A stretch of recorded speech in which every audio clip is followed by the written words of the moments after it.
Bismillahirrahmanirrahim. Assalamualaikum warahmatullahi wabarakatuh. Siswa sekalian, sebelum kita melanjutkan pembelajaran, terlebih dahulu kita buka dengan membaca doa belajar. Bismillahirrahmanirrahim. Rabbi sidni ilman warzuqni fahman.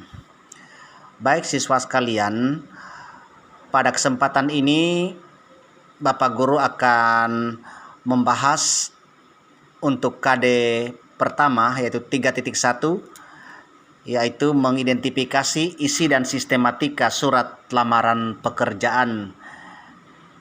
Siswa diharapkan bisa membaca materinya mulai dari halaman 3, halaman 4, halaman 5, halaman 6, halaman 7 sampai pada halaman 8, karena muara dari kegiatan ini adalah mengerjakan tugas pada kegiatan pertama di halaman 8, di mana terdapat 3 nomor yang siswa harus menyelesaikan dengan tuntas.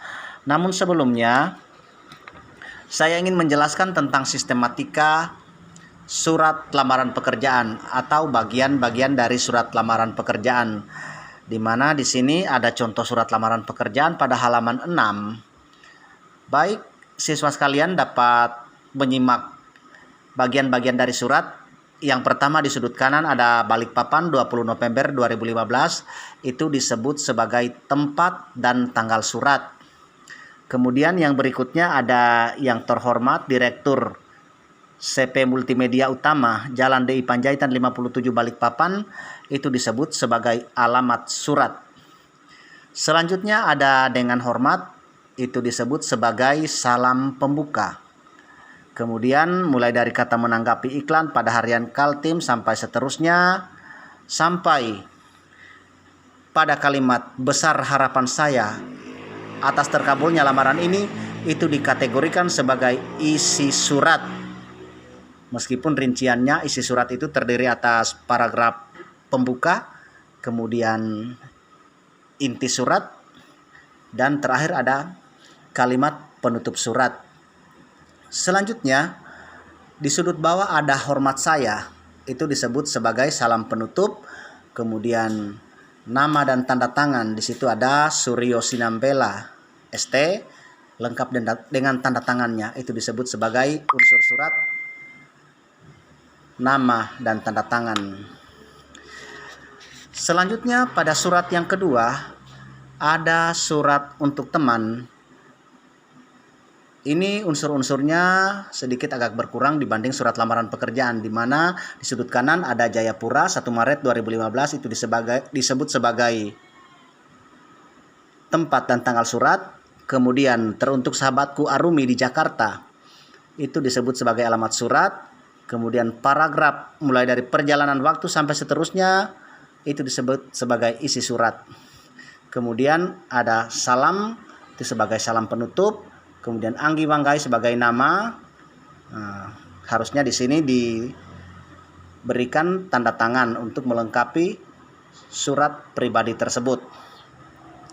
Nah, pada kegiatan tugas yang pertama, siswa disuruh melengkapi kolom yang ada, di mana ditanyakan surat lamaran, isi dari surat lamaran tersebut apa, kemudian isi dari surat untuk teman juga itu apa.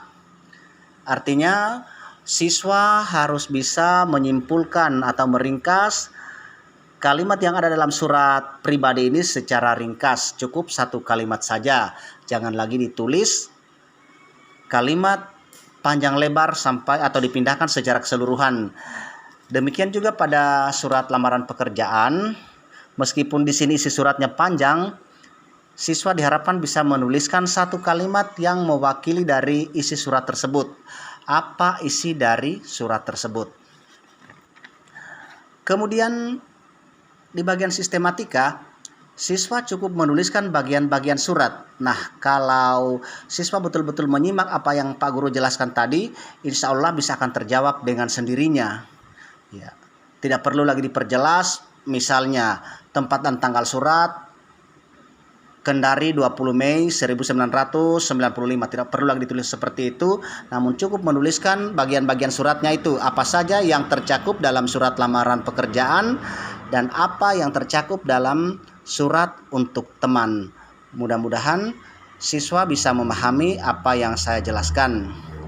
Nah, untuk lebih memperdalam lagi materi, silakan siswa membaca kembali materi-materi yang tersaji dalam buku paket ini mulai dari halaman 3 sampai halaman 8. Insya Allah kalau masih ada lagi pertanyaan bisa dikirim pertanyaannya lewat WA. Demikian apa yang bisa saya jelaskan. Kita tutup dengan doa kifarat majelis. Subhanallahi wa bihamdihi, subhanallahi wa bihamdika, astaghfiruka wa atubu ilaih. Assalamualaikum warahmatullahi wabarakatuh.